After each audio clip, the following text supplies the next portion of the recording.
Canada is looking ahead to its next big pandemic challenge, reopening. If we don't get the next phase right, we risk losing all the progress we've made so far. The Prime Minister says he spoke to premiers on Friday and they agreed to play by the same rules. We're working together with Canada's chief medical officers to establish principles and guidelines for us all. Conversations about how much of normal life can be slowly resumed and when are already underway in parts of the country. Saskatchewan and New Brunswick have announced their reopening strategies. Hard-hit Ontario and Quebec are poised to do the same next week. We have to be very, very careful and very gradual about it.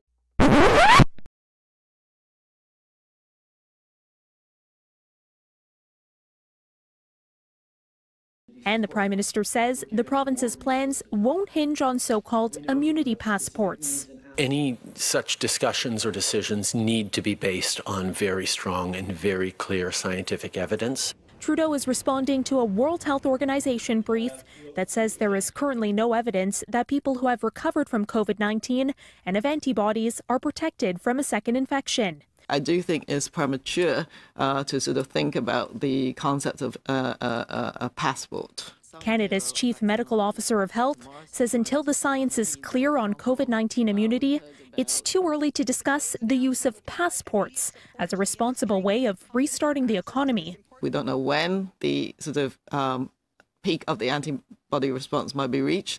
We definitely don't know how long the antibody response might last for and what it means if someone gets reinfected. The government has set up an immunity task force that will do widespread blood testing to see how far the virus has spread. But Trudeau stressing again that reopening the economy will all depend on whether we have the measures in place to control and prevent further spreading the current outbreak.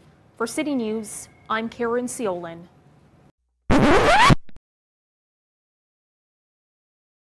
Health Passport Ireland is created to protect our society and our economy. Built in Ireland by the RockU Group, the system uses the very best COVID-19 testing, combined with the latest mobile technologies. Health Passport Ireland is powered by proven and validated systems, allowing us all to take safer steps in our return to our normal way of life. Display as green, amber or red, dependent on your test results. This allows us to go about our daily activities in a safer way.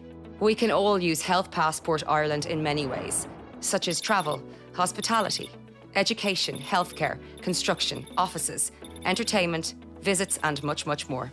Naturally, the validity of your COVID-19 test will expire over time, so an automatic reminder will be sent when it's time to be tested again. Your status will move to amber when your test period has expired.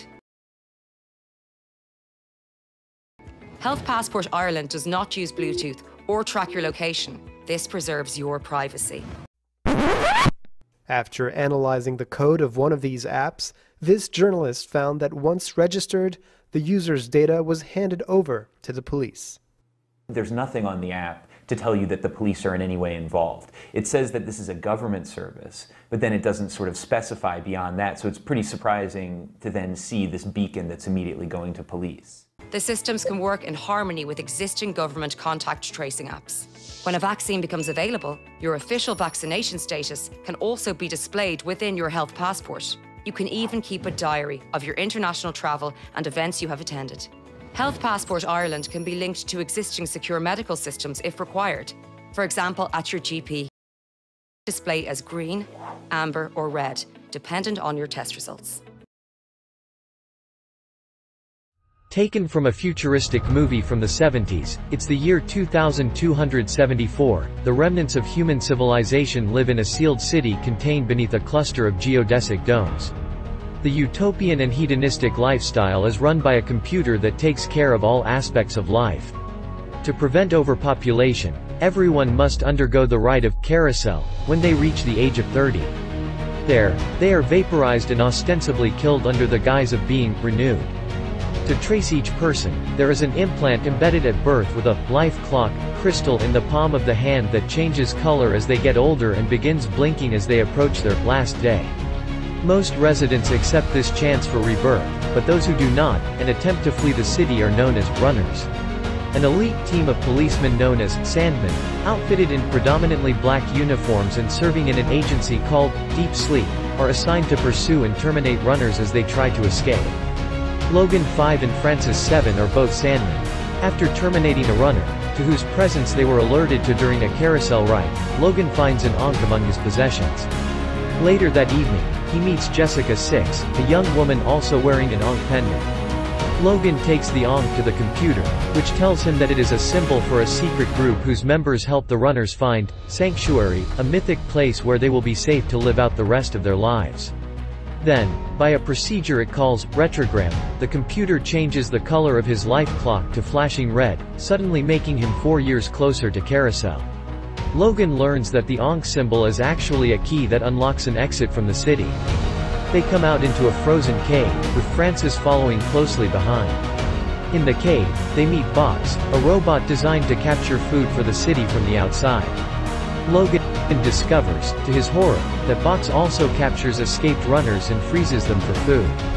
Before Box can freeze Logan and Jessica, they escape, causing the cave to collapse on the robot. Once outside, Logan and Jessica notice that their life clocks are no longer operational. They see the sun for the first time and discover that the remains of human civilization have become a wilderness. They explore an old, seemingly abandoned city, which was once Washington. If you enjoyed this video, please don't forget to give us a thumbs up, and be sure to share.